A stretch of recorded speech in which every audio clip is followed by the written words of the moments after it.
Buenos días. Un saludo a ustedes, un saludo a quienes nos están siguiendo en línea. Me da mucho gusto poder intercambiar con ustedes y decirles que en primer lugar, además de esta presentación que dice que soy investigador, fundamentalmente soy docente. Y soy docente, he tenido la oportunidad de trabajar en escuela primaria, secundaria, en escuela normal, ya después en licenciatura posgrado. Me parece esto muy importante porque de alguna manera siempre he dicho en mis escritos que lo que yo planteo trata de colocarse en los zapatos de los profesores. En los zapatos de los profesores que están frente a una nueva situación que por una parte deviene de que hemos pasado como humanidad una pandemia que nos cambió la vida. De alguna forma nos quitó muchas cosas de las que podíamos hacer antes, nos quitó también amigos, conocidos, familiares, nos hizo, por una parte, conocer qué significa una pandemia. Porque en historia las estudiamos como la peste negra, el desastre que hubo aquí en nuestros países con la invasión de los españoles y las enfermedades que trajeron, etcétera. Pero nunca vivimos el miedo de decir, me puede dar, le dio a un familiar, le dio a un amigo.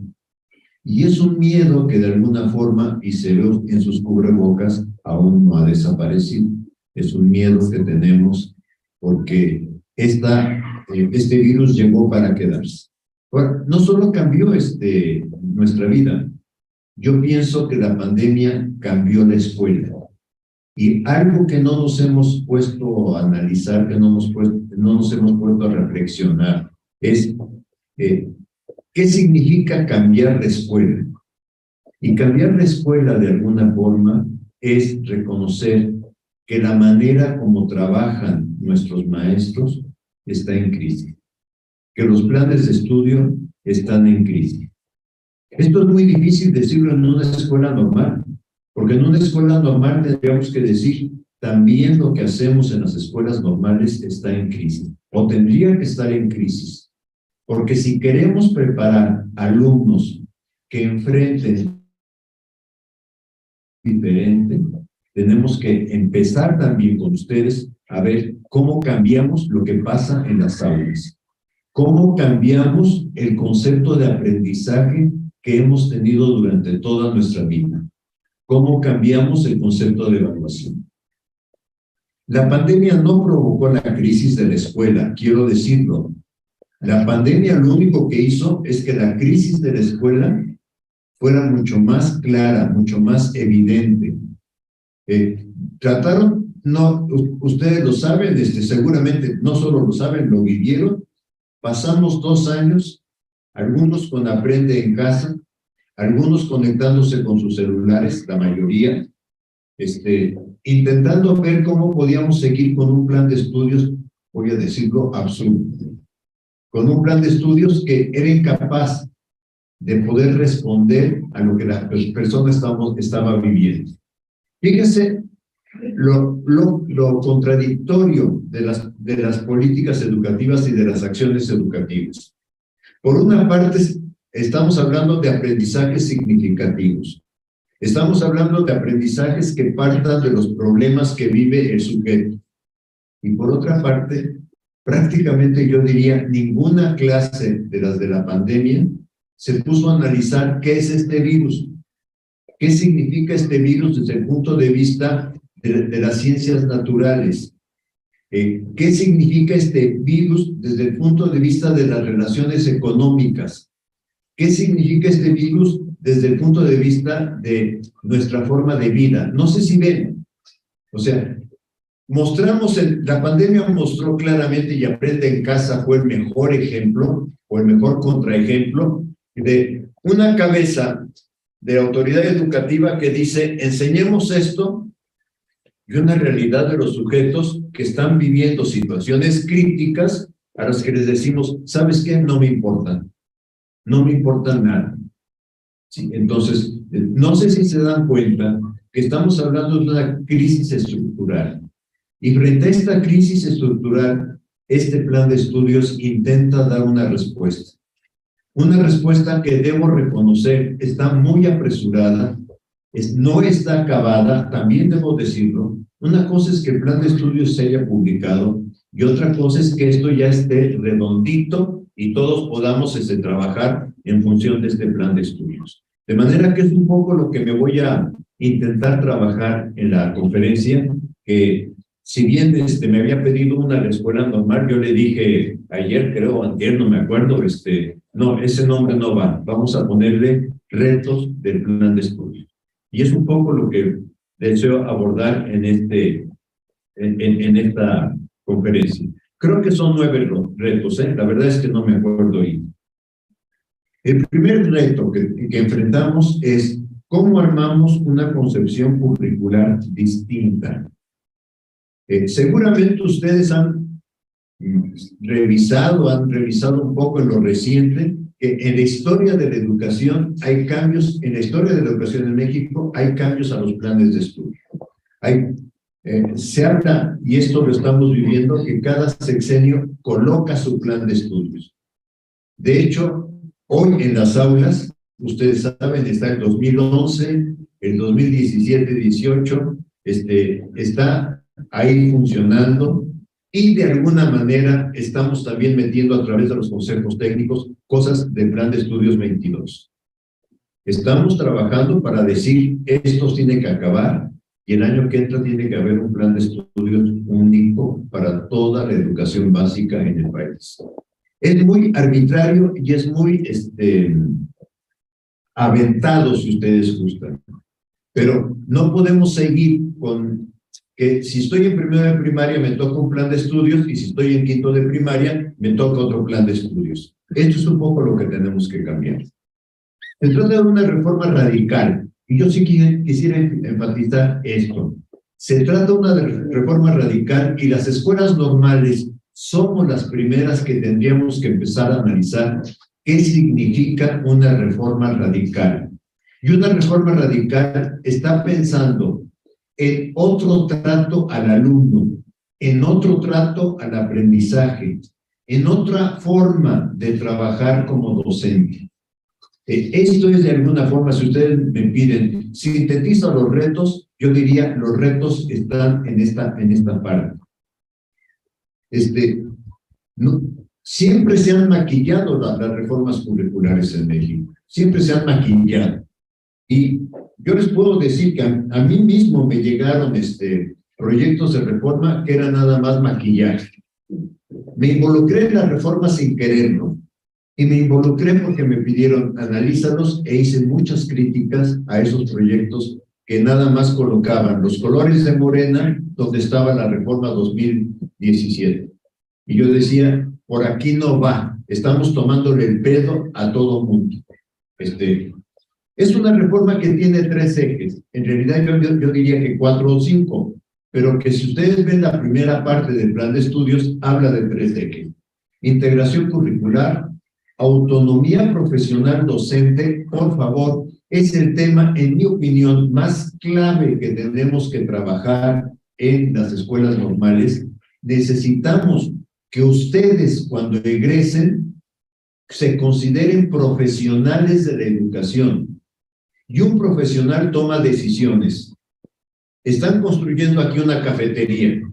El arquitecto o el ingeniero que está organizando la ingeniería no va y le pregunta a la Secretaría, no sé, de Recursos, quién sabe qué en México, no va y le pregunta, oye, ¿y cuál es el siguiente paso? Ya instalé ¿cómo se llama? Y ya instalé la parte bajo de la... ¿Y ahora qué paso sigue?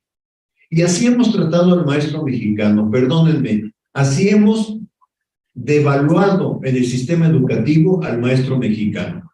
Y todavía, hace 2 días que estuve en una conferencia con Mejoredu, a la que le puse el mismo título, pero no es la misma conferencia, me decían, es que aquí faltan los cómo. Y yo lo que respondo es, los maestros tienen que inventar el cómo. ¿Y por qué? Porque piensen ustedes, un cirujano que está haciendo una cirugía de aparato digestivo y que entonces dice, a ver, por favor, tráiganme los 20 pasos que hay que seguir en la cirugía. 5 minutos o 5 no sé qué para marcar dónde va a ser la incisión. 2 minutos para hacer la incisión. La incisión la va a hacer en este lugar y la va a hacer de tanta longitud, etcétera. No sé si ven la tontería que estoy diciendo. O sea, cuando el médico entra al quirófano, es responsable de lo que está pasando en el quirófano. Cuando el maestro entra al salón de clases, el maestro es responsable de lo que pasa en el aprendizaje de sus alumnos. Los alumnos son el aprendizaje y la formación de los alumnos son nuestra responsabilidad. Nadie nos va a decir cómo trato a Juan, a María o a Pedro porque tienen determinados comportamientos muy distintos. Y ahí viene el concepto de autonomía profesional. Pero ahí viene algo que en las escuelas normales tenemos que formarles y es, ustedes tienen que aprender a defenderse y a considerar esta profesión como una profesión que tiene conocimientos específicos. Y viene el otro tema que es clave en la reforma, vinculación escuela, comunidad, territorio.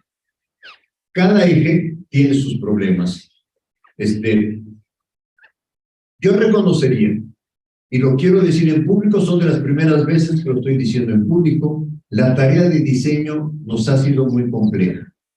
Nos ha sido muy compleja porque si fuera decir, a ver, esto dice el manual de diseño curricular, entonces vamos a hacer los pasos de diseño curricular.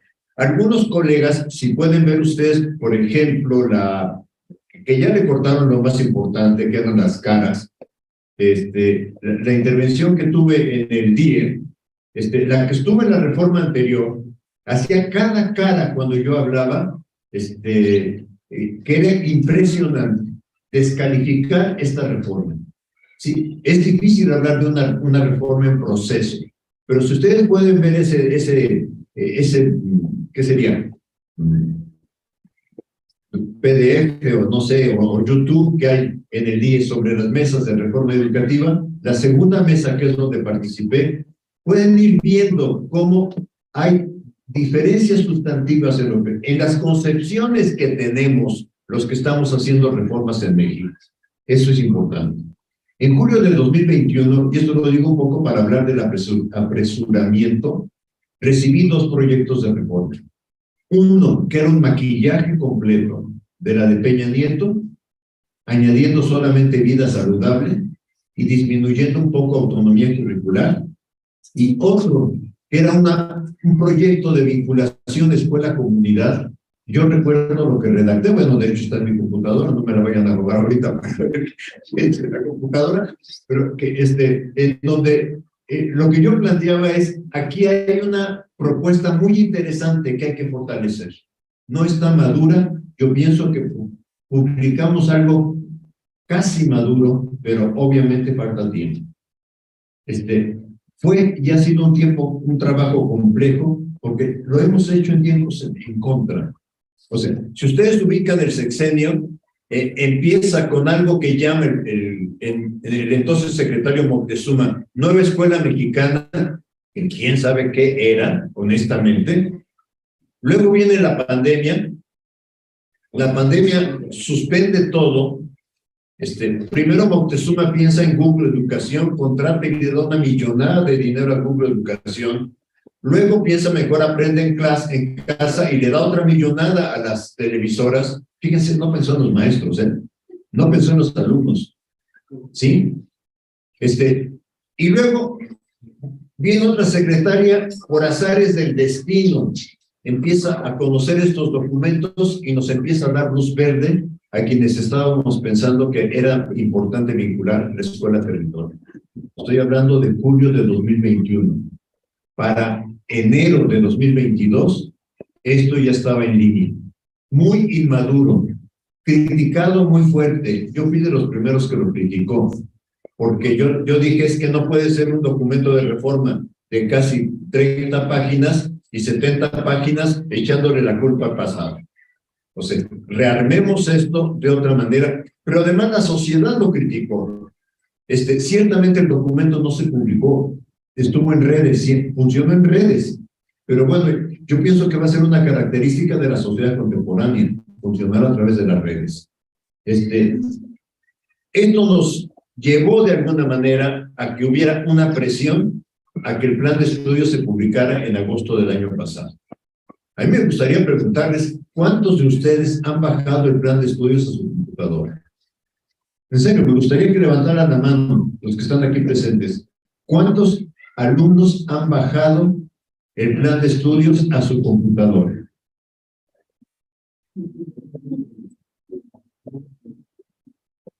Fíjense, se están formando en una escuela normal para trabajar un plan de estudios, el cual pareciera que no les importa.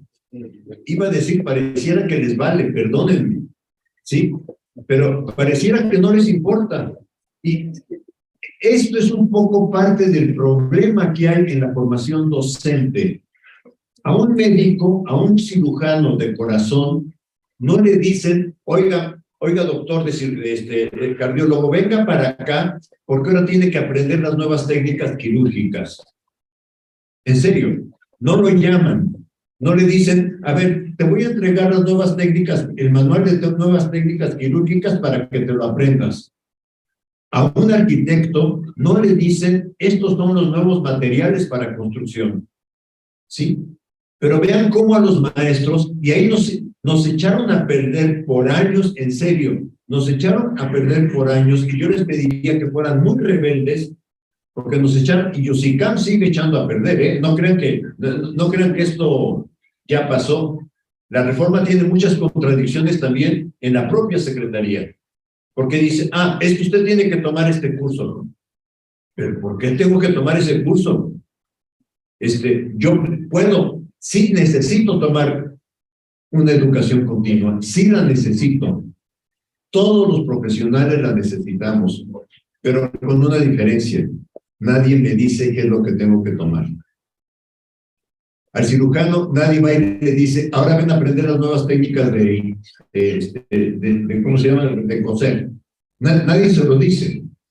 Él va viendo que su profesión va evolucionando y va evolucionando con ella. Y eso, compañeros, por favor, aprendan, tienen que aprender a que hoy la tecnología nos va a acompañar. Si antes el esfuerzo era comprar unos libros, una libreta, un cuaderno, hoy yo pienso que el esfuerzo tiene que ser comprar algo de tecnología, que sea algo más que el smartphone, que les permita de alguna manera ir haciendo su bagaje de información profesional. Saben ustedes, es una generación que sabe usar mucho la tecnología.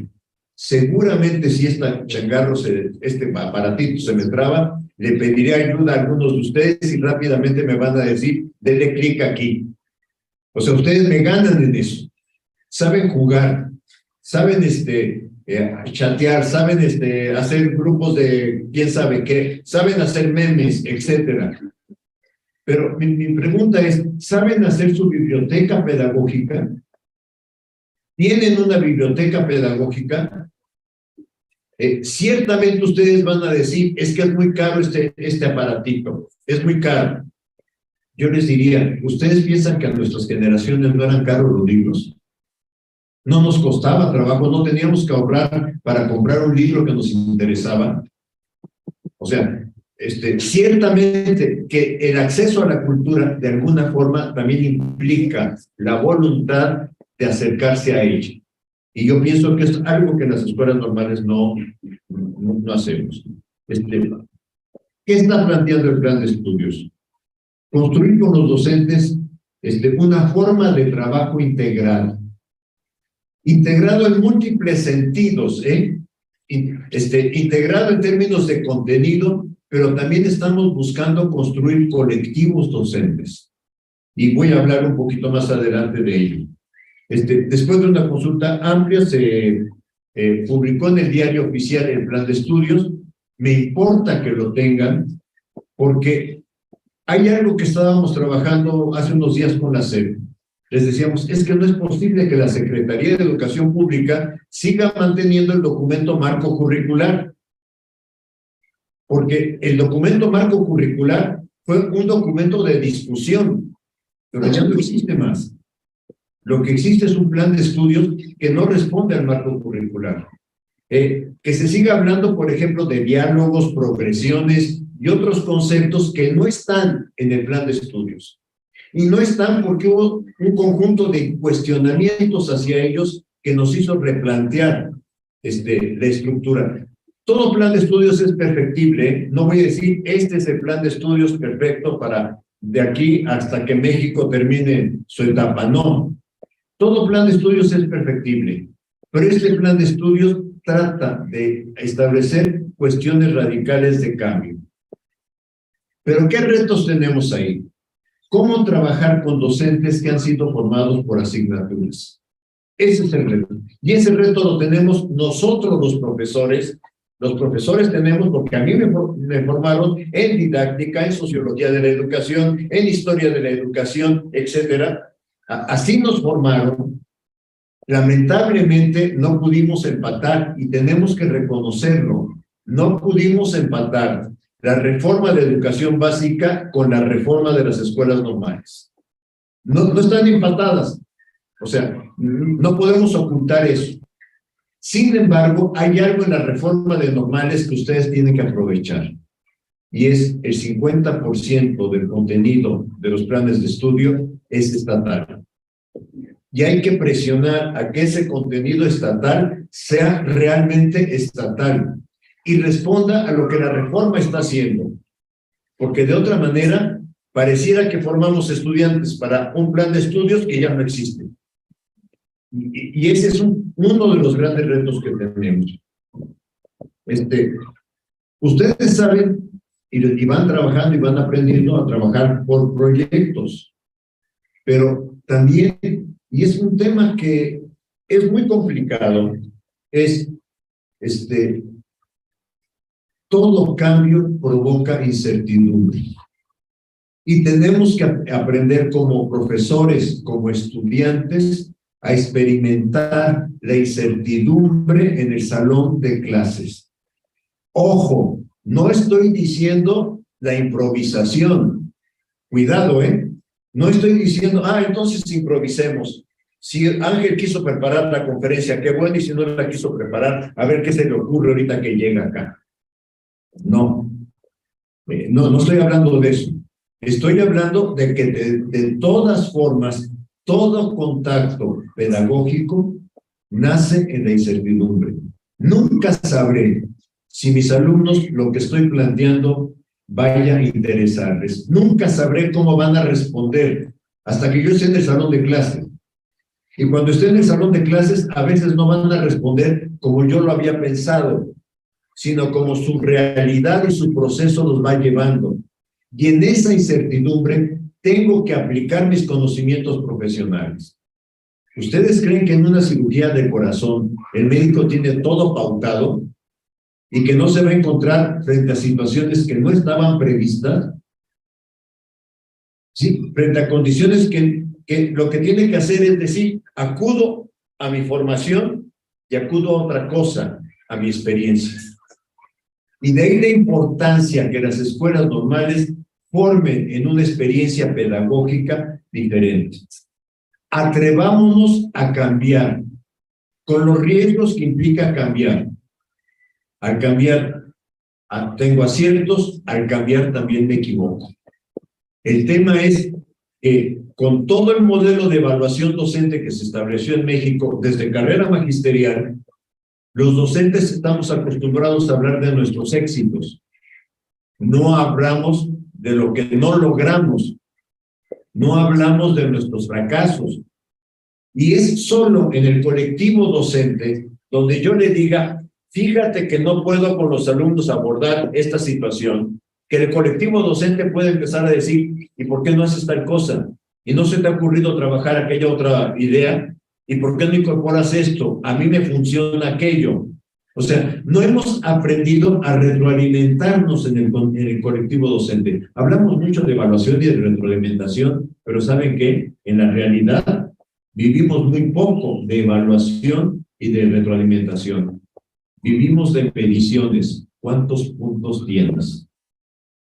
¿Sí? Entonces, esto es un poco el problema. Por favor, fíjense ustedes en esto. Ustedes ya llegaron a la normal con 12 años de escolaridad. Ya saben qué es ser maestro. Ya saben cómo son las técnicas didácticas. Ya saben cómo se regaña a un alumno. Ya saben cómo se maltrata a un alumno. Ya saben cómo se le dice, ay, Juanito, qué niño tan brillante eres. No sabes qué bien estás trabajando. Todo eso ya lo saben. En serio, no se los tienen que enseñar. Ya saben también en qué momento lo que hace el maestro les fastidia. O sea, ya todo eso lo saben. La normal no puede reforzar eso. La normal no puede seguir diciendo, bueno, ahora sí les voy a enseñar didáctica, porque como ustedes apenas están llegando a la escuela, van a aprender ahora sí didáctica. No es cierto. O sea, no es cierto. Ustedes ya lo saben. Lo que la normal tiene que hacer es ayudarlos a reflexionar sobre lo que se hace. Ayudarlos a reflexionar por qué se hizo así desde que nos empezaron a poner estrellitas en el jardín de niños. ¿Por qué nos empezaron a educar a decir lo importante es tener dieces y tener palomitas? Porque lo importante es estar sentadito bien y estar calladito. O sea, ¿por qué nos enseñaron a eso? Y no nos enseñaron a reflexionar. No nos enseñaron a pensar. No nos enseñaron a buscar nuestras rutas que consideramos adecuadas. Un segundo reto es la integración curricular. Ya lo empecé a abordar hace rato, pero aquí tenemos un problema también, el sistema educativo. No es igual para primaria que para secundaria. Y ahí vivimos en una contradicción en la reforma. Lo tengo que reconocer, porque cuando pensamos el caso de secundaria, tuvimos que decir, pues es que los profesores están contratados por asignatura y están contratados por horas. Sí, entonces ahí tenemos una condición que nos está afectando mucho. No me voy a detener en esto, porque ya seguramente lo han visto quizás hasta el cansancio, cómo están los ejes articuladores, cómo están los campos formativos, y cómo está un poco el centro, que es la comunidad. O sea, probablemente este es el cambio más radical, pensar que la escuela debe voltear a ver a la comunidad y desde la comunidad pensar qué puede hacer. La siguiente, por favor. Pero la tercera es, cada campo formativo tiene retos distintos. Se habla del campo formativo lenguajes, y cuando uno piensa en lenguajes, pues piensa en español. Y si es un poquito más complicada la escuela, piensa en español e inglés. Pero no. Esta reforma, por primera vez en el país, establece el derecho del niño a ser alfabetizado en su lengua originaria y a conservar su lengua originaria durante toda su formación. Entonces, ahí viene un primer problema. Nos enfrentamos con un problema de diseño muy fuerte, porque cuando estuvimos hablando con colegas que trabajan, especialistas en lenguajes indígenas, nos encontramos que muchos lenguajes son culturales, que muchos lenguajes no tienen una gramática formal.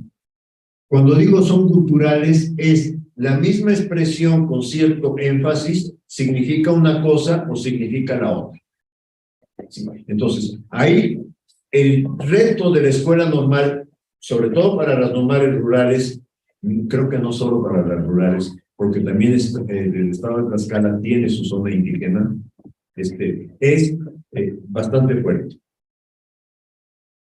Un reto, aquí esto lo pensé para la tercera fase, que es primero y segundo de primaria. Un reto es que tiene el niño que aprender lectoescritura, y en realidad la lectoescritura lo tiene que aprender durante toda la escuela.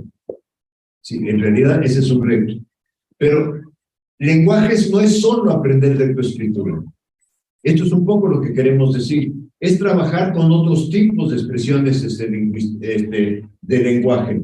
Por ejemplo, el lenguaje cultural, pero no visto como folclore, o sea, no visto como que hoy traigo el traje típico, visto como esto qué significa en la cultura de la comunidad.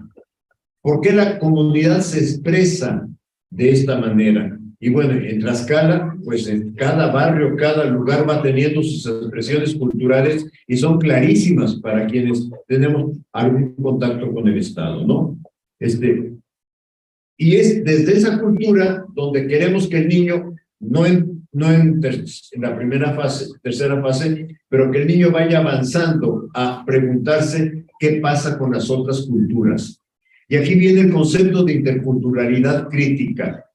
Entender que no hay mexicano, sino que hay muchas formas de mexicanidad que cada vez van a ser más complejas. No solamente por lo originario, o sea, no solamente porque haya culturas originarias, sino también, y en nuestras sociedades las vamos a ir viendo, por un mestizaje cultural que nos rebasa. Vamos a empezar a tener comunidades haitianas, vamos a tener comunidades de países de Centroamérica que tienen formas culturales muy específicas. ¿Sí? Entonces, cuando se habla de lenguaje, se habla de esto, pero también se habla del arte como un lenguaje, o sea, de todo el tema de la expresión artística. Hay una frase que dice el viejo Herbart, el que fundó pedagogía, que ese es otro tema que a mí me enerva, que cuando se habla de historia de la educación, nos quieren meter pedagogía con los griegos y paidología y todas esas tonterías que en este momento no nos sirven. Y en cambio, cuando empieza la pedagogía científica, que es en el siglo XIX, sencillamente no lo abordamos. Yo me pongo a pensar, ¿a poco en una facultad de física, en una licenciatura en física, empiezan con la física de Aristóteles? ¿No? Nunca verán eso, que empiecen con Aristóteles, aunque Aristóteles tiene su tratado de física. Pero esa física no tiene nada que ver con Newton. Empiezan con la física de Newton, que es la que sí estudian en la escuela secundaria. Pero vean cómo lo regresivo del pensamiento en las escuelas normales es empezar con la historia de la educación y cómo era la educación en precolombina y cómo era la educación en la Edad Media, etcétera. Y nunca te dicen, a ver, en la modernidad, Herbart planteó la pedagogía científica. Yo estoy seguro que si les hicieron un examen sobre Herbart, 3 ideas principales de Herbart, todos quedaríamos mal. Sí, es parte de la deficiencia de nuestra formación. Sí. Y Herbart plantea una cuestión que a mí me parece muy importante. ¿De qué te sirve que el niño aprenda aritmética si perdió su sensibilidad por lo estético? Es muy dura, ¿eh? Porque la escuela lo que nos ha preocupado es la cabecita, entendiendo la cabecita como los conocimientos. Y toda la parte de expresión, que también son formas culturales, y que cada cultura también tiene sus formas de danza, sus formas de música, etcétera, no les estamos dando importancia. De hecho, yo me atreví a hacer este diagramita para tratar de ejemplificarlo. O sea, sí, la columna vertebral va a ser lectoescritura, pero lectoescritura se va a realizar a través de ejes que vayan de alguna manera. Con esto quise dar la idea de por dónde camina la integración. Que vayan unos articulándose con otro. Lenguaje con arte, lenguaje con cultura en concreto, ¿no? Esta laminita también presenta otra cosa que me interesa para los consejos técnicos escolares. Cuando hablamos de que el consejo técnico escolar decide con qué problema abordar el trabajo docente o el proyecto de trabajo docente, estamos diciendo que el proyecto, el tema tiene que surgir de la comunidad. La verdad es que nuestro ideal es que no solamente surja del colectivo del Consejo Técnico Escolar. Si lo logramos, va a ser un paso enorme, pero el siguiente paso va a ser que también la comunidad pueda decir, oigan, ¿y por qué no han tomado este problema nuestro? Agua, salud, no sé. ¿Por qué no han tomado este problema nuestro? ¿Por qué no lo han tomado como un problema para trabajo en la escuela? Esa articulación escuela-comunidad es la que estamos buscando. En el caso del campo formativo Saberes y Pensamiento Científico, lo que nos enfrentamos es a un conflicto de lógicas. Uno mete las patas cuando hace diseño curricular y hay que reconocerlo. Aquí hay un conflicto de lógicas que no convergen. ¿Por qué? Porque la lógica de la matemática es deductiva, mientras que la lógica de la ciencia es inductiva. No logramos, debo reconocerlo, no logramos cuando llamamos especialistas, hagan de cuenta, los especialistas de ciencias con los especialistas de matemáticas, ahora colegas, pónganse de acuerdo en el programa. No lo logramos, debo reconocer. En lenguajes nos costó juntar a los especialistas de lenguas originarias, de lenguas, de artes, de temas culturales e interactuar y logramos que se avanzaran. En el campo formativo, saberes y pensamiento científico, no lo logramos. Los errores también hay que reconocerlos en un diseño. Y al no lograrlo, si ustedes ven el programa sintético, que ya lo bajó la SEP de su página, ya le dije ayer a la Secretaría, oigan, esto tiene que estar en la página de la propia Secretaría. Si ustedes revisan el programa sintético, porque es otra cosa, los programas sintéticos también tendrían que estar en su computadora. O sea, ahorita no puedo ofrecer ningún programa sintético porque yo también cometí el error de decir, van a estar en la página de la SEP, cuando yo lo necesite, yo lo bajo. Sí, pero no los tengo. Tengo pedacitos, pero no tengo el programa sintético y es algo que la SEP nos tiene que ofrecer y es algo que tenemos que guardar en nuestra computadora para estudiar. Entonces, de hecho, lo que quedó, el programa queda como si fueran 2 asignaturas. Si ustedes ven el programa, y es el único programa que tiene parte de ciencia y parte de matemática. Todos los demás programas tienen estos elementos integrados. Lo que traté de mostrar aquí, esta la hice en un momento en el que en el país se decía es que no es dónde están las matemáticas. No hay matemáticas en el nuevo plan de estudios. Y lo que yo les decía, por eso es a ver, el tronco común de este campo formativo es, fíjense cómo se le va una asignatura, etcétera, y significa que uno todavía no logra transformar su pensamiento, ¿sí? Y si yo no logro que estuve trabajando en esto, pienso que para ustedes es una tarea gigantesca, ¿no? Pero entonces ahí coloqué pensamiento matemático, pensamiento científico como tronco. Y coloqué problemas y luego los elementos con los que este campo piensa que puede desarrollarse, que son cuerpo, salud, alimentación, animales y plantas. La parte de abajo, que son los problemas que el Consejo Técnico elegiría, no son problemas preestablecidos, son problemas de ejemplo solamente. Toda gráfica tiene un límite, y en esta gráfica el límite es que uno pensaría que entonces esos son los que tiene que tomar la escuela.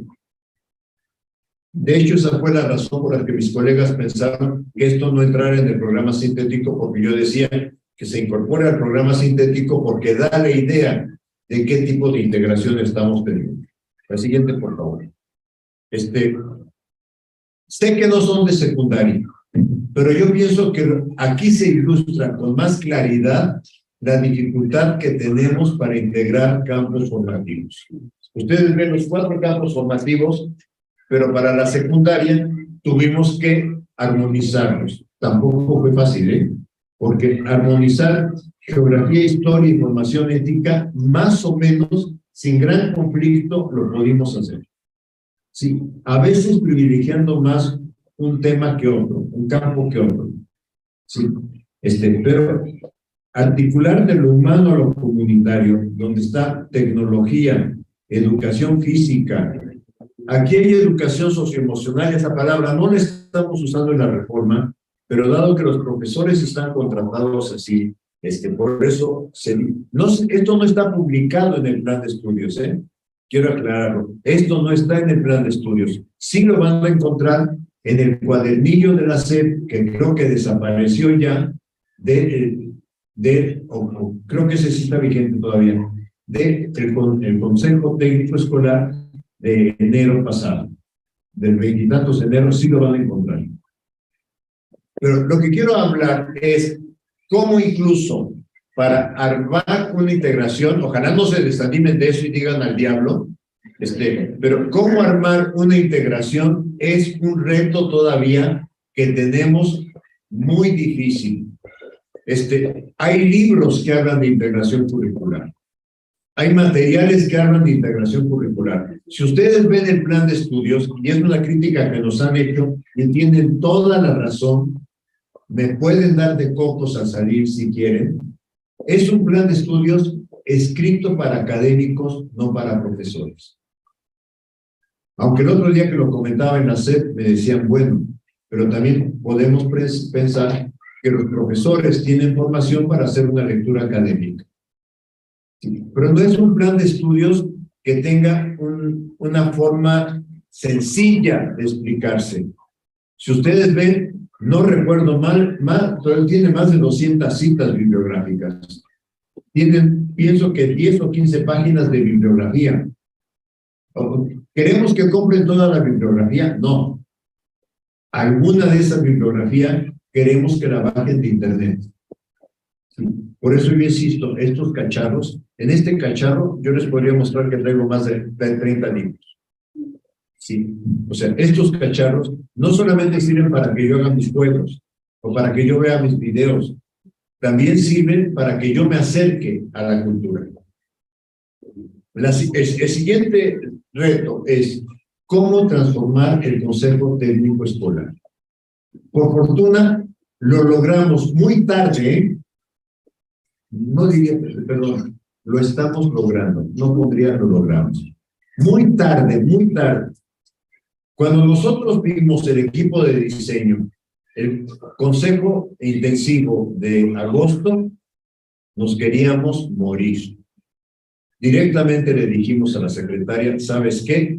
Entre el consejo técnico y la reforma no hay punto de contacto. El consejo técnico es lo mismo que se había hecho siempre. ¿Qué pasa con los consejos técnicos? Su historia es,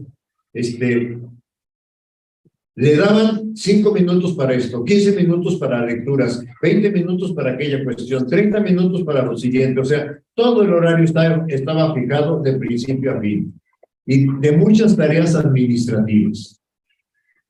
Hoy estamos haciendo un consejo técnico, fue complicado, pero desde octubre lo estamos haciendo, en donde el consejo técnico manda un pequeño mensaje a la escuela, abre documentos de insumo, pero le dice al colectivo docente, ustedes son responsables de pensar qué se va a trabajar en el consejo técnico.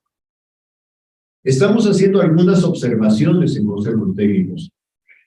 No podemos decir, todos los consejos técnicos funcionan así. Estamos encontrando consejos técnicos que funcionan de una manera extraordinaria. Consejos técnicos que funcionan con mucha dificultad.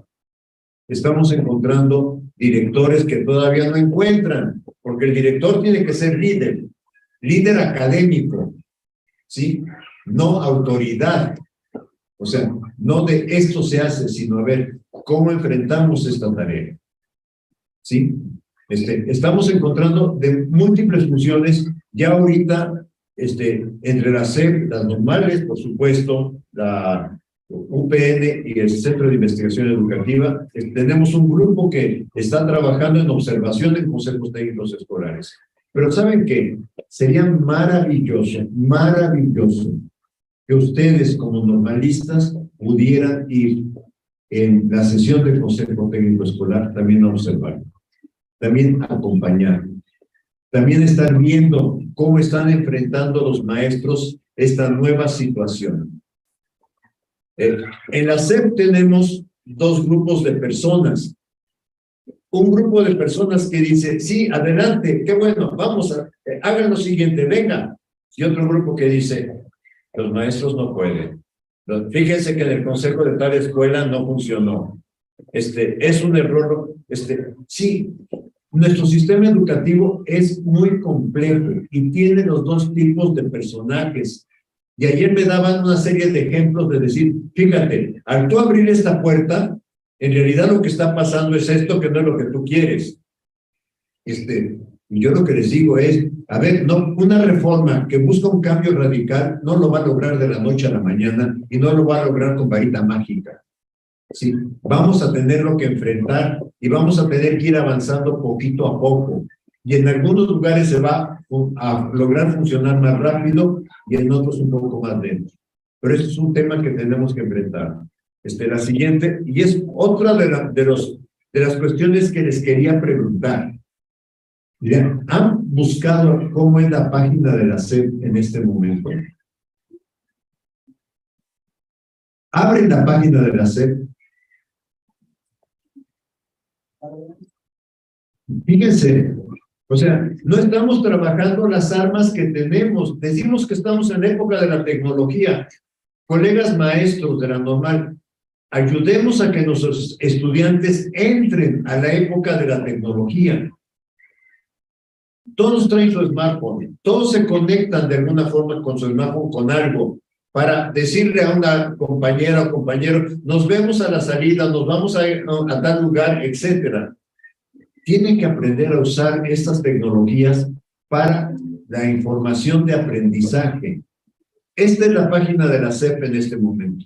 No nos gusta, un análisis que hicimos de la página de la SEP, porque ya lo hicimos, ya se lo presentamos a la secretaria, es la página de la SEP es una página administrativo-burocrática.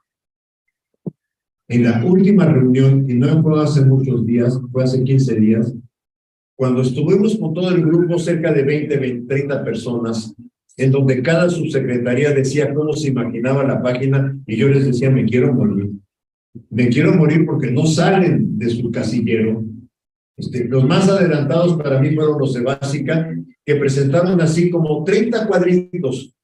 Y decían, aquí está para que el docente vea materiales que le interesan. Y yo decía, mira, cuando el docente se queda así viendo los cuadritos, no va a llegar al cuadrito que tú quieres. No va a llegar. Tenemos que acercarle al docente la información.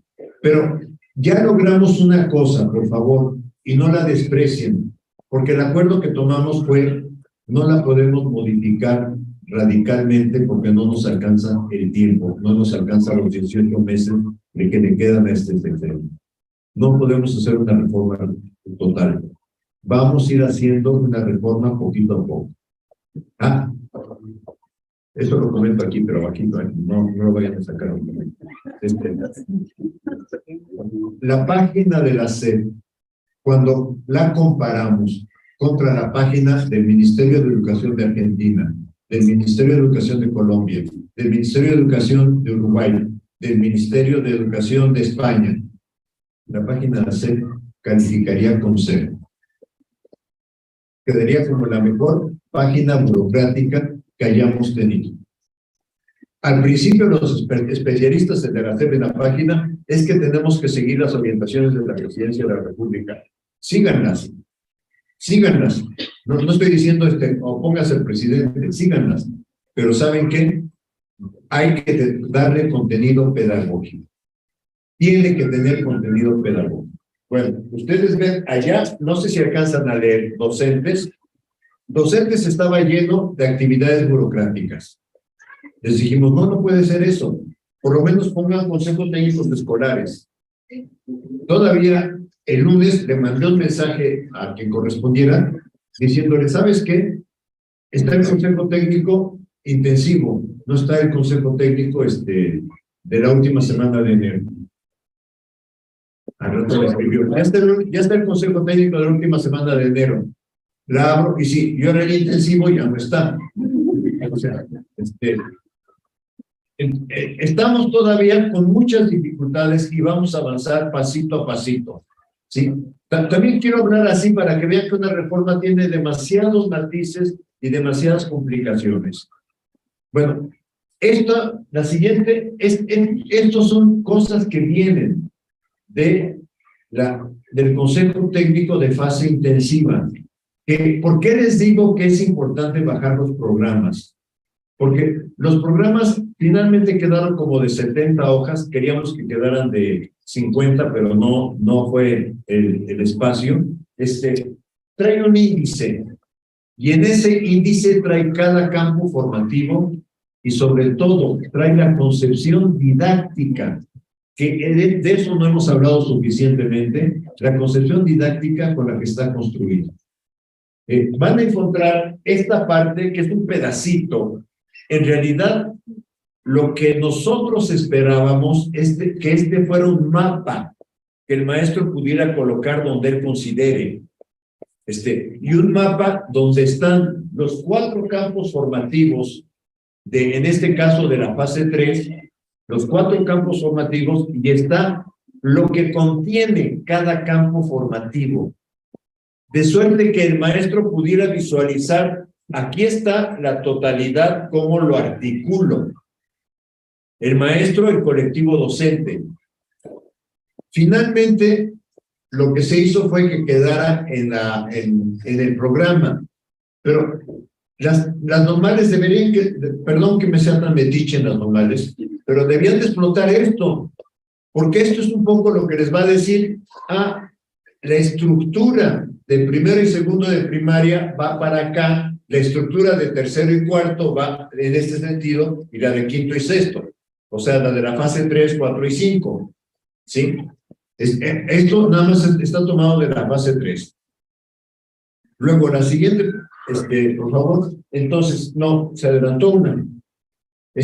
Aquí van a encontrar ya un desglose por campo formativo. Regresa tantito al anterior. Si ustedes ven, cada campo formativo está en un color. Pasa a la siguiente. Entonces, un desglose de los procesos de desarrollo de aprendizaje que se pretenden para cada grado escolar. Sí. De suerte que ya se pueda avanzar. Y lo último es el enfoque didáctico. A ver, ¿cómo van a aprender hoy didáctica para hacer prácticas escolares si esto no lo tienen? No sé si me explico. Sí. Y no digo que sea Biblia, ¿eh? No digo que sea Biblia. Lo que sí digo es que en este país la didáctica se le pateó, se le sacó incluso de las escuelas normales. Cuando yo estudié mi formación en la escuela normal, había didáctica general. Le dimos una patada. Lo que se enseñaba de didáctica general no estaba bien construido, me queda claro. A mí me formaron con los autores de los años 50 y 60. Pero yo hoy, en mi curso de didáctica en la facultad, no les estoy manejando ningún autor de los años 50 y 60. Les estoy manejando algunas escuelas didácticas contemporáneas.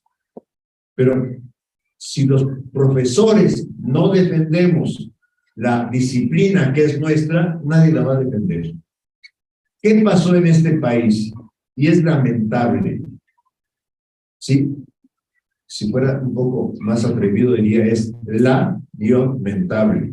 ¿Sí? Pero, ¿qué es lo que pasó en este país? Que el constructivismo ocupó el lugar de la didáctica. O sea, la psicología la metimos en lugar de la didáctica. Todos manejamos autores constructivistas. César Coll, por ejemplo. Y no es que yo esté enojado con César, ¿eh? Le escribí la semana pasada, o sea, no estoy enojado con César. Sí.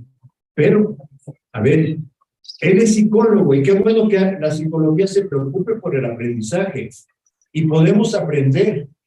De hecho, ya lo decía el viejo Hermann, La psicología va a tener que ser un referente siempre en la pedagogía.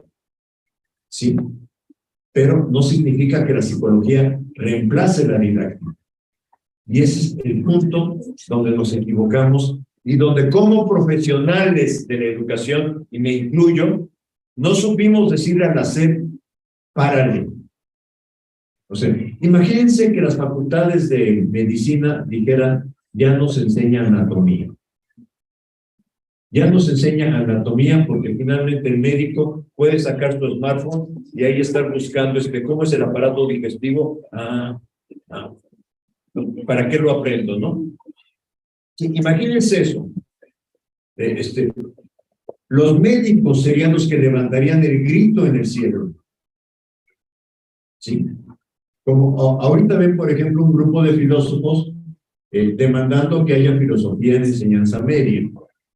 No sé si tengan razón o no, no me voy a meter en eso. Lo que yo digo es, los que manejamos el campo de la educación, cuando nos quitaron didáctica, sencillamente nos quedamos bien calladitos.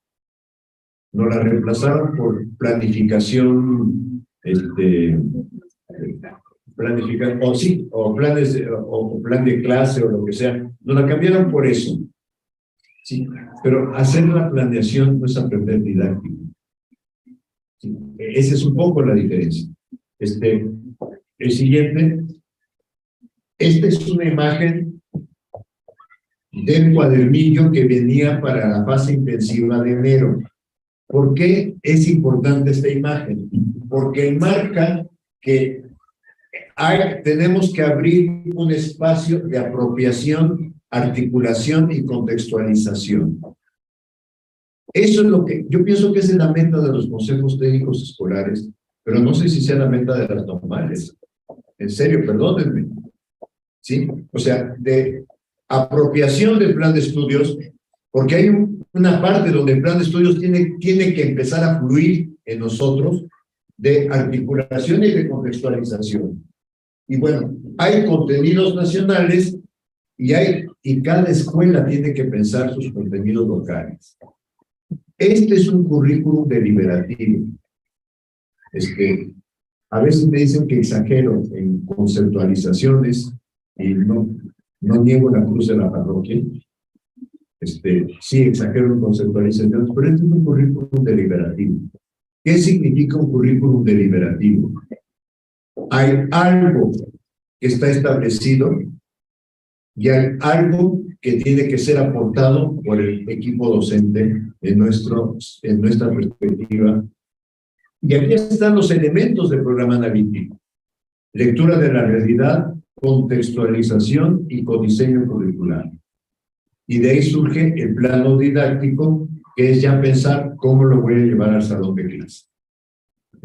Este cuadrito tampoco, estoy seguro que es la primera vez que lo ven. O sea, estoy seguro que, y lamentablemente, sí, voy a luchar porque tengo una reunión la semana que entra, voy a decirles, oigan, no pueden colocar un consejo técnico y quitar el anterior.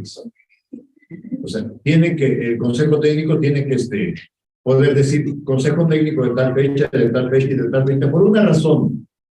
Porque en el consejo técnico, como lo pensamos y logramos que se estableciera, el consejo técnico da insumos a los profesores. Pero no necesariamente esos insumos se tienen que discutir en el consejo. Pero hacer insumos para los profesores sí vale la pena que los profesores los vayamos teniendo. Yo con esto ya estoy aprendiendo a mejor guardar en mi computadora lo que aparece en la SEP, pero estoy aprendiendo muy tarde. ¿Sí? Este es el consejo técnico de enero. Ya el de una sesión del viernes, ¿qué sería? Pues del viernes pasado, ¿no? ¿Sí? Ahí ustedes ven que hay orientaciones para el Consejo Técnico Escolar y el taller intensivo de docentes. Sí es. Y orientaciones para el Consejo Técnico Escolar de Formación Continua de Docentes, ¿no? Ahí encuentran, y estos son los insumos, el plan de estudios y un anexo de educación secundaria. El documento que presenté de secundaria está tomado de ahí. La SEP decidió no publicarlo en el plan de estudios para evitar algunos conflictos que siempre se van a dar en las escuelas secundarias, lamentablemente, porque el contrato laboral de los docentes es un contrato muy adverso en nuestro país. Tenemos que reconocerlo. O sea, en otros países los docentes de secundaria no se contratan de la manera como están contratados en nuestro país. Pero bueno, esa es la realidad. La siguiente, por favor, me estoy entreteniendo mucho. Pero en esto que hablaba la primera, si quieres regresar una, en esto que hablaba la del lado izquierdo, que todavía lo pueden encontrar, y ojalá saliendo de la conferencia vayan corriendo a buscarla antes de que la bajen, le abren el cuadernillo. Estos cuadernillos son de 10 hojas, 10, 12 hojas, no es una. Abren el cuadernillo, pásale a la siguiente, por favor, y van a encontrar algo que ya armamos, que son los consejos técnicos de aquí al fin de año. O sea, ya hoy las escuelas pueden tener claridad, porque ese fue otro problema que tuvimos. Se improvisaba, o sea, el director conocía el consejo técnico la noche anterior a veces, de que el consejo técnico se desarrollara, ¿no? Entonces, el director no lo puede preparar, pero tampoco los maestros lo pueden preparar porque no lo conocen. Ya aquí está, ahí viene el 27 de enero, abajo dice 24 de febrero, si le das a la siguiente, no son para que las lean, porque ahorita no alcanzarían a leerlas, ¿no? Pero ahí ven 31 de marzo, luego 29 de abril, luego 30 creo que es de junio. Entonces, lo que quiero decirles es, hay material para que ustedes vayan formándose en qué significa esta reforma. La siguiente. El quinto reto, y no es un reto fácil, es codiseño curricular y programa analítico. Se ha malinterpretado codiseño curricular. No queremos que los docentes se conviertan en expertos curriculares. O sea, no tienen que abrir un curso de currículum, que les quede claro. No queremos que si a nosotros nos llevó tantos meses hacer el plan de estudios, en un consejo técnico rehagan un plan de estudios. Sería una tontería monumental. ¿Sí? Entonces, ¿en qué consiste el codiseño? En que el consejo técnico, porque estamos luchando contra el trabajo individual de los alumnos y el trabajo individual de los docentes. Sí, estamos luchando contra eso, porque en este país lo que se ha promovido, lo que el sistema educativo ha promovido, a ver, ¿quién es el mejor de ustedes? ¿A quién merece que hoy le ponga 10 en la conferencia? ¿Y quién merece que mejor le ponga 6 o le ponga 5? ¿Sí? Y entonces me la paso clasificando. Y no, el sistema educativo no ha promovido, a ver, en esta sociedad todos somos corresponsables de lo que pasa en la sociedad, de lo que pasa en Tlaxcala, de lo que pasa en nuestra escuela. Entonces, ¿por qué no nos sentamos a discutir cómo podemos enfrentar eso? Y estamos buscando un maestro que aprenda a trabajar en colectivo y un alumno que aprenda responsabilidades y trabajo en colectivo. Fíjense que este es un cambio radical, ¿eh? No estamos buscando el alumno estrellita, no estamos buscando el mejor del grupo. Es una contradicción, me queda clarísimo. Pregúntenle a UCICAM si no lo está buscando. Sí, es una contradicción. Híjole, uno como que ve este monstruo y dice, logro incidir aquí, pero me faltó incidir allá, pero me faltó incidir allá, y el de más allá se me fue. Esa es la realidad de la SEP y tampoco la puedo ocultar, ¿no? Entonces, estamos buscando que el colectivo docente analice el programa sintético y los conocimientos que propone, que analice el contexto social donde está la escuela, de suerte que ahí, desde cómo ve la comunidad en esa escuela, pueda retomar algunos problemas que sean significativos para los niños. que sean importantes para los niños. Dicen, es que esto está pensado para para una escuela rural. Discúlpenme, en las escuelas urbanas también tenemos barrios. En las escuelas urbanas también tenemos formas de llegar, tránsito, etcétera. O sea, hay otros problemas en las escuelas urbanas. Tenemos también, si no vamos al mercado, quizá varios vayan al mercado, pero entonces vamos a los centros comerciales a comprar. Sí, entonces tenemos muchas formas de alimentar este problema.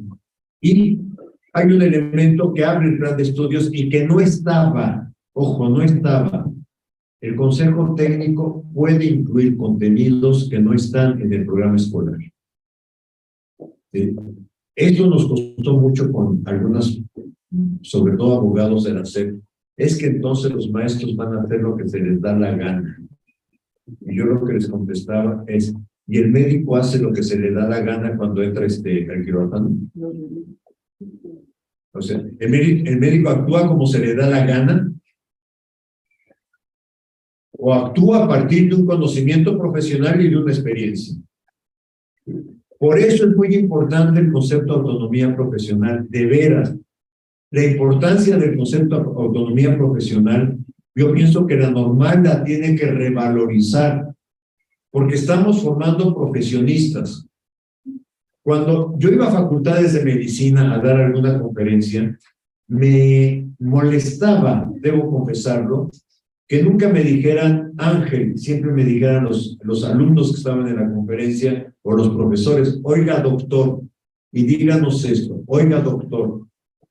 A veces parece absurdo el que desde el principio a uno le estén nombrando con la profesión, pero es una forma también de ir buscando la identidad profesional. Y es algo que las escuelas normales tenemos que ir desarrollando. El programa analítico, no se trata de que llene ningún formato, eso me preocupa. De hecho, hasta donde yo ubico, porque yo no soy especialista en memes, pero hasta donde yo ubico es de donde me han hecho más memes. Cuando yo dije, por favor, directores, supervisores, no le pidan a los maestros que llenen un formato de programa analítico. Yo recuerdo cómo me llovieron los memes, pero está bien, porque en el fondo lo que trato de decir es, a ver, a mí como profesor, porque siempre pienso también en mi caso, yo como profesor, si me hacen llenar un formato, que me hicieron varias veces en la vida llenar un formato, lo llenaba, pero daba la clase de acuerdo al formato, por supuesto que no, por supuesto que para nada, daba la clase de acuerdo a lo que estaba pasando con el grupo. Entonces, ¿para qué les hacemos llenar un formato? Lo cual no significa no hacer planeación, ¿sí? Ojo, no significa no hacer planeación.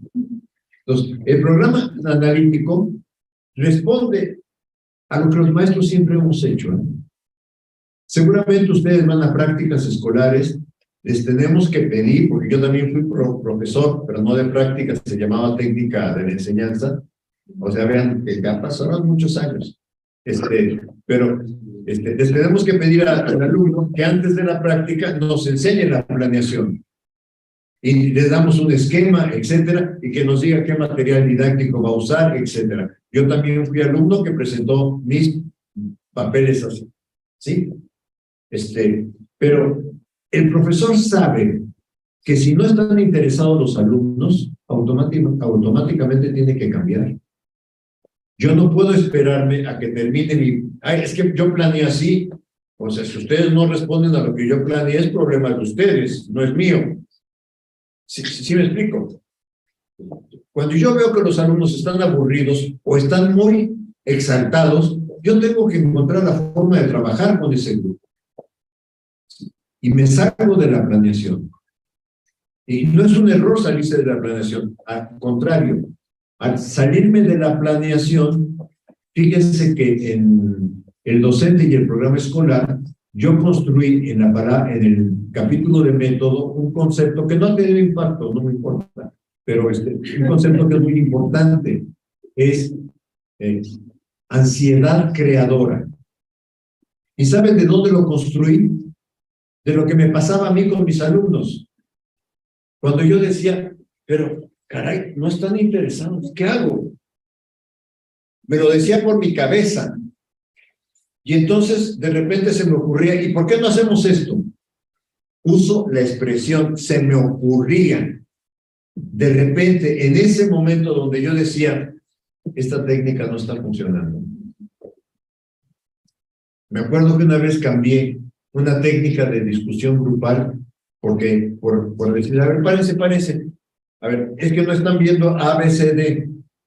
Alumnos de pedagogía, clase de didáctica, me decían, ¿por qué cambió el sistema de trabajo?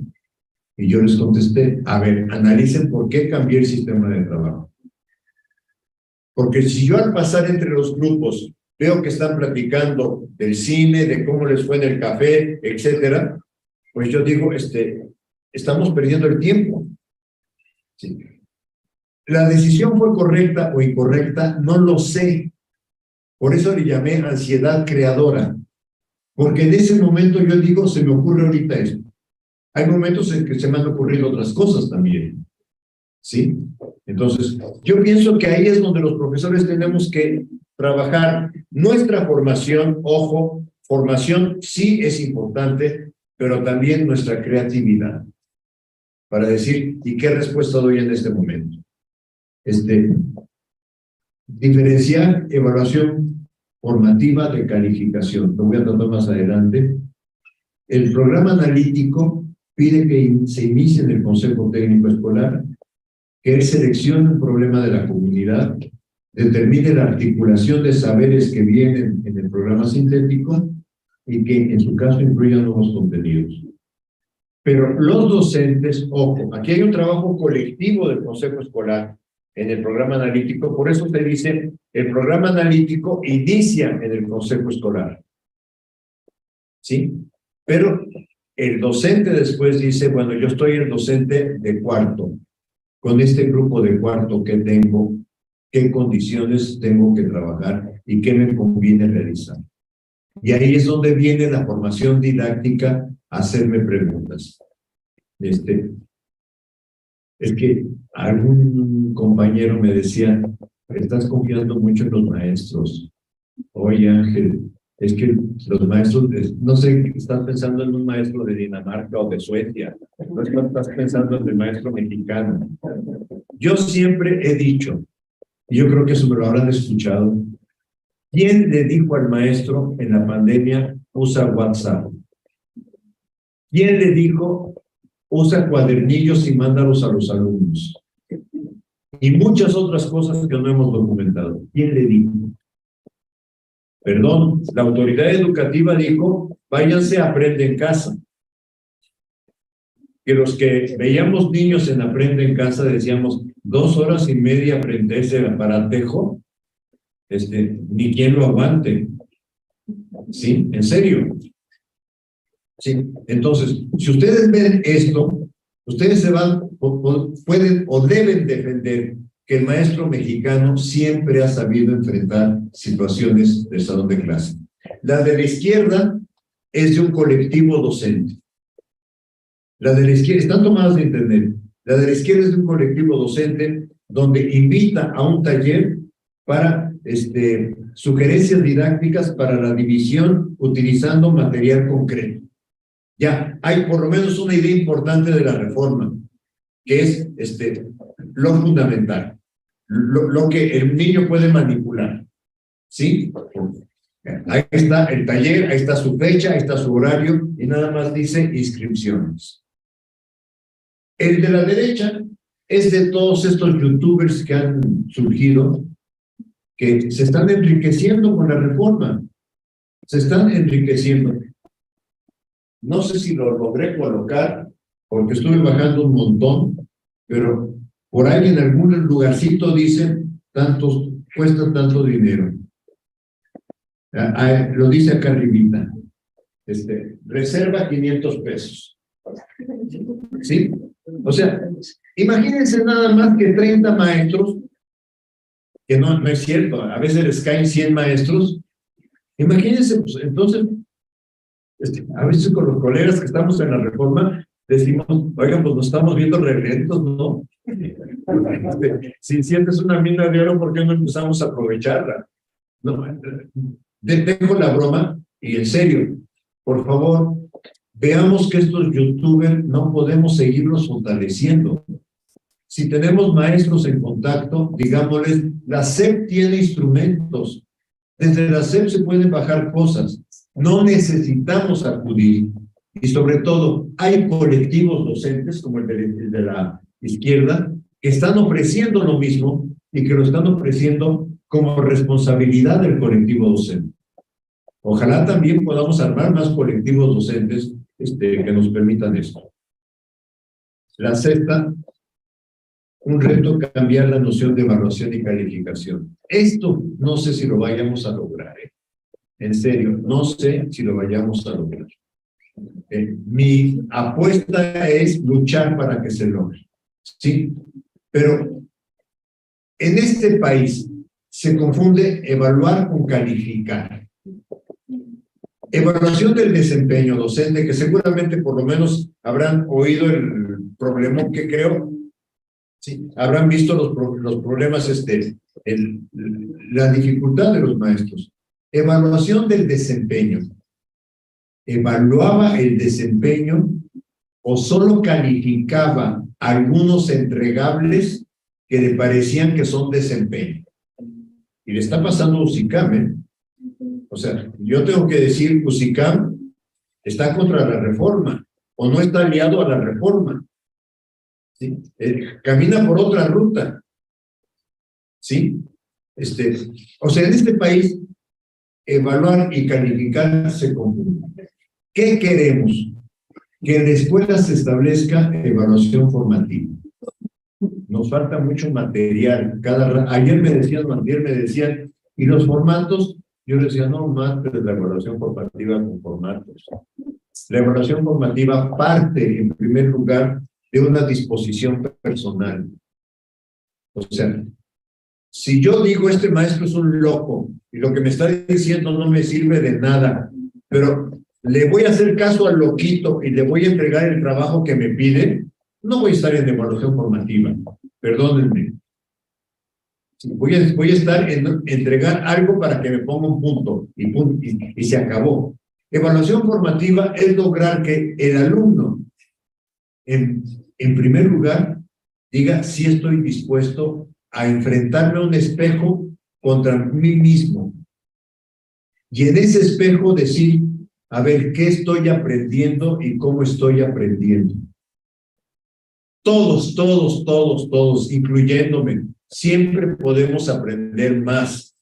Todos siempre pudimos hacerlo diferente. No nos gusta, y me queda claro, oye, lo hiciste mal. Oye, esto merece tal cosa. No. Lo que tenemos que aprender en responsabilidad es empezar a analizar qué es lo que logré en este curso, en esta etapa del curso, etcétera, y cómo puedo mejorarlo. Pero tiene que empezar por una autorreflexión, como dice Scallon, y luego, sí, ser acompañado, si logramos trabajo colectivo entre los compañeros y el profesor. Pero si no tiene una dimensión de responsabilidad personal, sencillamente no va. Calificación. Siempre una pregunta que siempre me hicieron, porque doy muchas conferencias sobre evaluación, es, díganos pedagógicamente cómo se califica. O díganos el principio didáctico para calificar. Les voy a decir lo que dice la reforma. No existe ni forma pedagógica ni principio didáctico.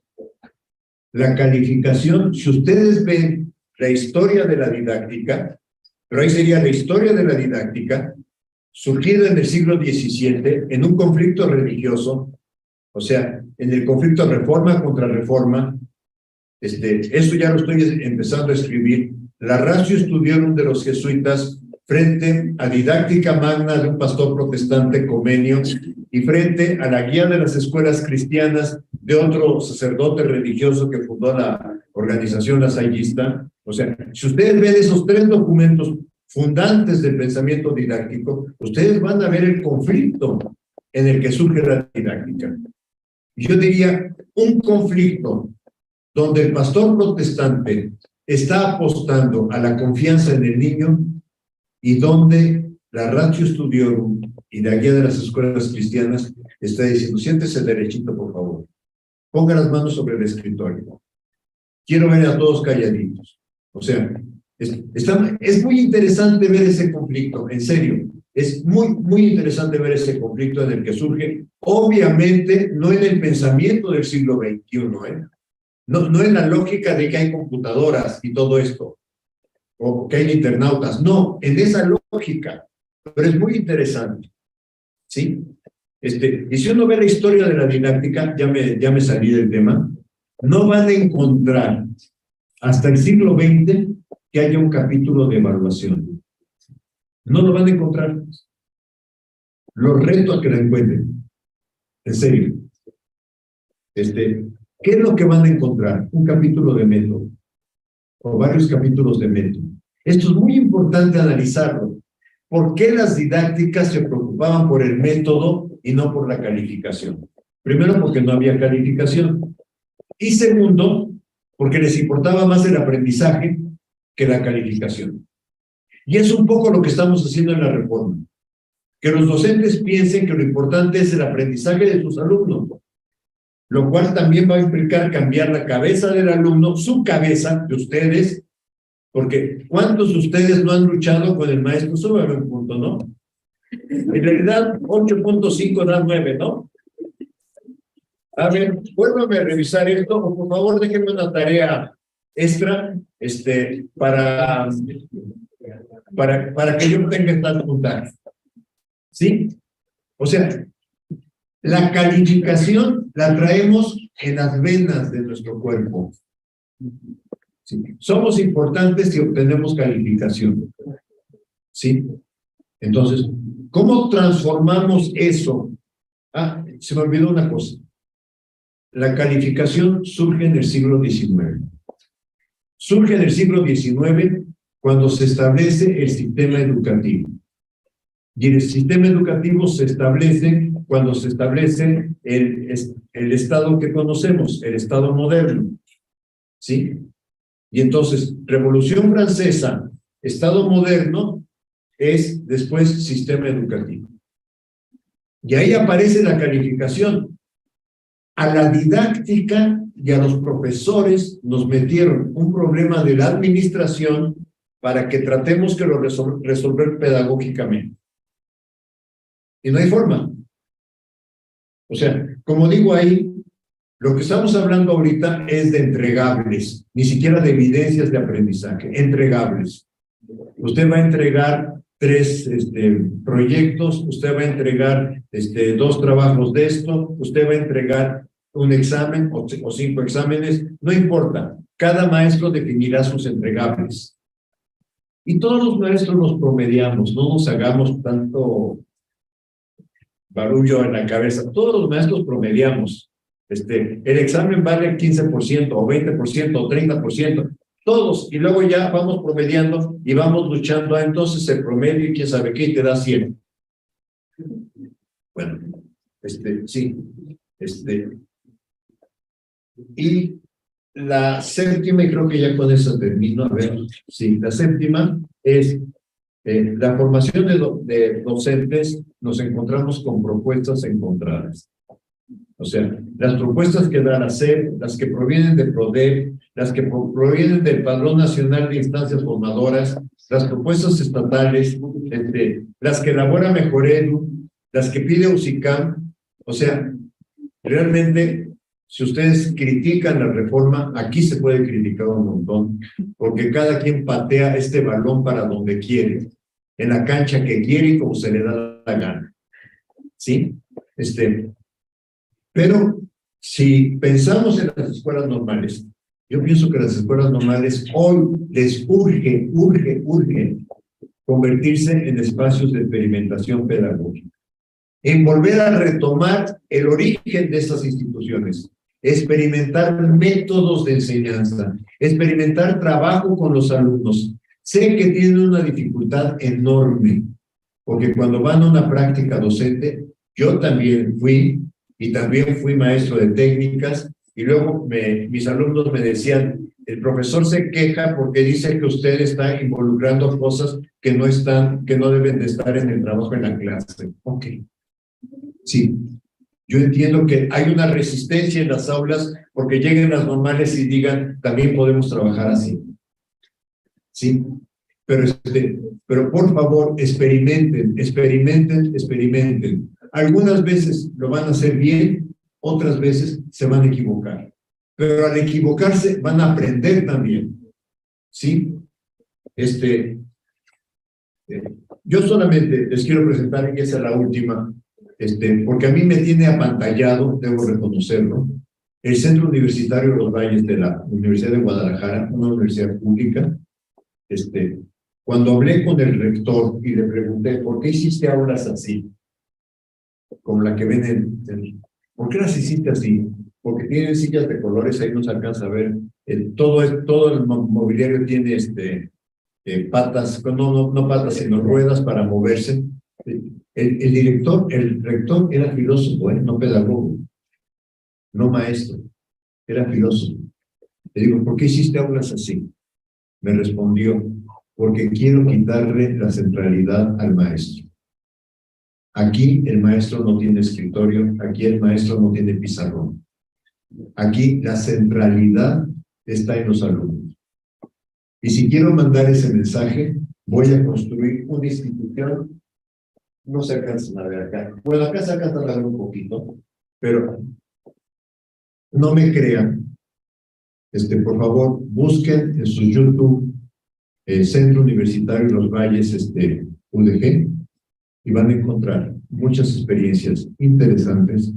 Y yo me pregunto, ¿y por qué pueden ser alguna universidad? Es una universidad de casi 3,000 universidades mexicanas, o sea, no, tampoco estoy diciendo, es una universidad. ¿Por qué puede ser una universidad que diga, sí puedo cambiar los métodos de enseñanza, sí puedo cambiar el espacio del aula? O sea, es una reflexión como para seguirla pensando. Muchas gracias, creo que me excedí, como siempre.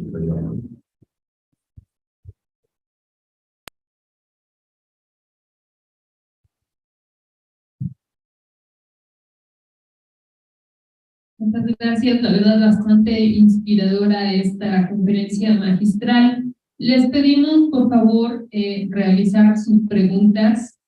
Tenemos algunos escasos minutos para ello, entonces, adelante. ¿Quieren realizarlas directamente o las van pasando, por favor?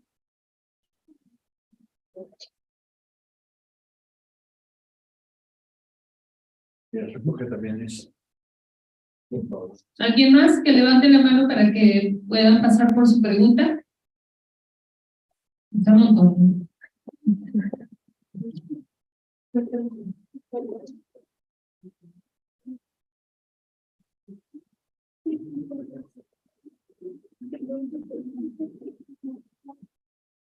Gracias. Bien, de Lisette Manrique, si no mal recuerdo, estudiante de séptimo, octavo semestre. Sí, ¿verdad? Bien, pregunta. ¿Cómo lograr la reflexión de los padres de familia para interesarlos más por el aprendizaje de los alumnos y menos por la calificación? El cambio que necesitamos sí es con los alumnos. Luego nos va a venir el cambio con los padres de familia, que no va a ser nada fácil, porque los papás dicen, sacó 10 o sacó 8, sacó 7, ¿qué le falta a mi hijo? O sea, la pregunta de los papás está centrada. ¿Por qué? Porque la sociedad así los formó. Pero el otro problema va a ser López Dóriga y toda su... ¿En serio? Por favor, va a ser todo ese círculo de comentaristas que va a decir, es que ya es un relajo, es que ya no quieren calificaciones, es que ya quieren otra cosa, no se entiende qué quieren, etc. Entonces, en medios de comunicación, fíjense, ¿para qué ha servido la prueba PISA en México? Para que el periódico 3 días tenga buena venta. En serio, qué mal están los alumnos mexicanos en matemáticas. Desde 2001 estamos mal en matemáticas. O sea, no hemos hecho nada por mejorar las matemáticas. ¿Sí? O sea, para eso les sirve. Sirve para que alguien diga, ¿y cómo trabajamos distinto matemáticas con los alumnos? Y nos vamos a encontrar con los medios, nos vamos a encontrar con autoridades también.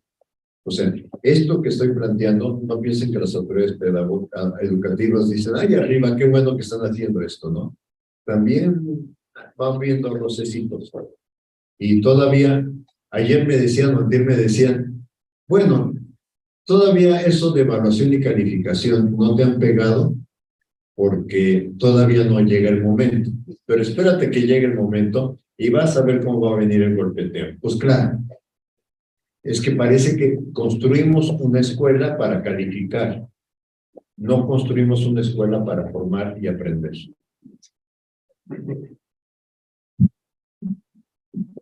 Perdón, pero si la pregunta es, ¿qué hacer con los padres de familia? Pues ir trabajando estas reflexiones. Algunos van a apoyarlas y otros van a estar muy en contra. Me queda súper claro.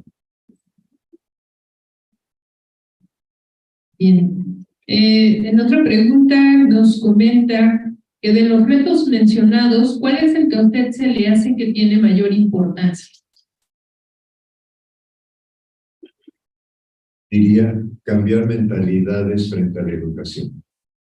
En el fondo es eso, ¿cómo logramos cambiar mentalidades? Pero sí, y por eso agradezco estar en una escuela normal, agradezco cómo me he atrevido, porque creo que me he atrevido a decir cosas con ustedes, cómo me he atrevido, pero lo que yo pienso que lo más difícil que van a tener que enfrentar es cómo cambiamos cada uno de nosotros nuestra cabeza. De veras, con los estudiantes de la facultad de 7º semestre, en pedagogía, en didáctica, les digo, yo no quiero que estén sentados de espalda uno con el otro. Siéntense viéndose. Se quedan así. Sí, quiero que muevan, que se sienten viendo. ¿Y ahora qué vamos a hacer? ¿Y para qué están aquí? Un silencio brutal. ¿Saben qué terminé haciendo este lunes? Porque se incorporaron al grupo, la mitad del grupo. ¿Qué terminé haciendo? Hagan parejas y discutan entre ustedes qué quieren hacer. Fue la única forma en que logré que hablaran. O sea, lograr que el alumno hable en el salón de clase y tome la palabra y se responsabilice de yo quiero esto, no nos han enseñado, discúlpenme. Nos han enseñado, a ver, siéntense, este es el programa, esta es la primera unidad, esta es la primera clase, tomen apuntes, esto viene en el examen y se acabó. O sea, si no cambiamos la cabeza de quiénes van a ser los profesores de México durante los próximos 30 años, que son ustedes, y ahí viene nuestra responsabilidad como profesores, si no logramos cambiar esa cabeza, no vamos a lograr cambiar sus prácticas. Y sí, pueden ir a la escuela normal, perdón, a la escuela primaria, a hacer la práctica como la quiere el maestro de la escuela, porque no les van a dejar mucha libertad, pero sepan que así no es. No sé si me explico. Sí.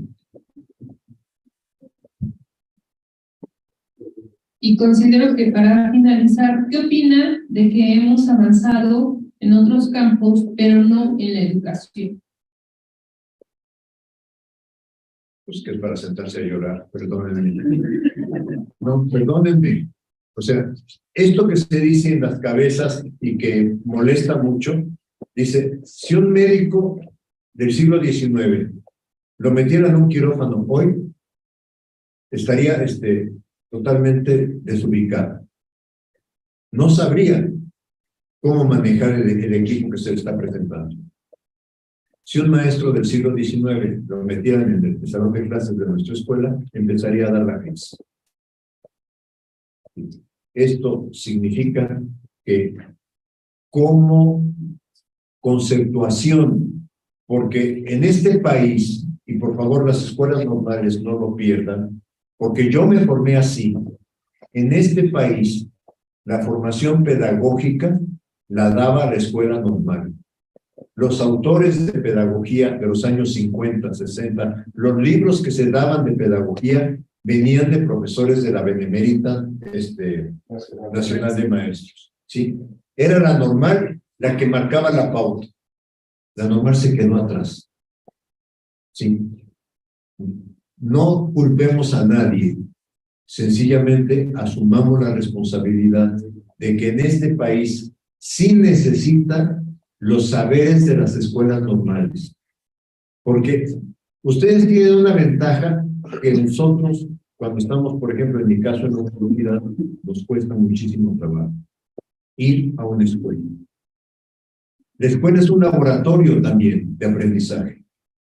Ustedes pueden ir a la escuela de prácticas, pueden ir a observar, pueden ir a ver, etcétera. Ojalá puedan también ir a trabajar con los maestros, ¿sí? O aprender de los maestros. Por eso digo que para mí sería importante que pudieran ir a los consejos técnicos escolares. No como barabunta. O sea, si hay un consejo técnico escolar de ocho maestros, que no lleguen 10 normalistas a observarlo porque me matan. ¿Sí? No, si un consejo técnico tiene 8 maestros o 10 maestros, pues que vaya un observador, un estudiante a observarlo. Y con la humildad que tiene que ir uno a observar. ¿Sí? Les comento, y con esto termino. Una de mis alumnas, bueno, no debía ser mis alumnas porque no era mía, la verdad. Una alumna que me pidió apoyo para su tesis de licenciatura en pedagogía, me dijo, quiero hacer una tesis sobre qué piensan los alumnos de secundaria de su profesor. La recortó. ¿Qué piensan los alumnos de tercero de secundaria de su profesor? Tardamos más de 6 meses de que por caridad, y así lo digo, por caridad, un director le dijera, mira, ¿sabes qué? Vete a trabajar con a hacer tus entrevistas y todo aquí con los alumnos, nada más no lo hagas muy fuerte para que el supervisor no lo vea. O sea, ustedes pueden hacer eso. Lo que pasa es que yo pienso que no tienen todavía como la viveza para explotar. Entran al salón de tercero de primaria, entran al salón de sexto de primaria, entran al salón de primero de primaria, alumnos y profesores, ¿eh? Y ahí tienen una mina de oro de información que el país necesita. Este proyecto curricular dice, hay diversidad en las escuelas, no todas las escuelas son iguales, no todos los alumnos son iguales, pero tenemos que mostrarlo más, y ustedes pueden ayudar a hacerlo. Sí. Gracias.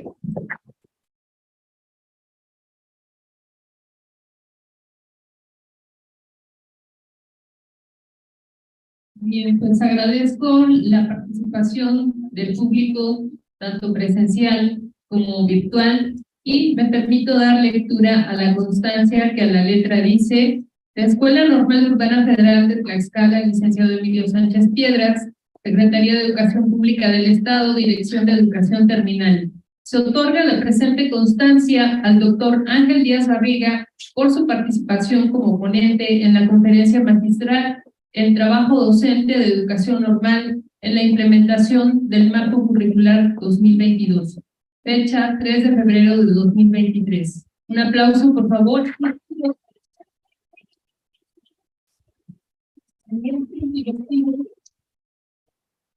Que se acerquen para hacer entrega de esa constancia. Maestro Martito, adelante.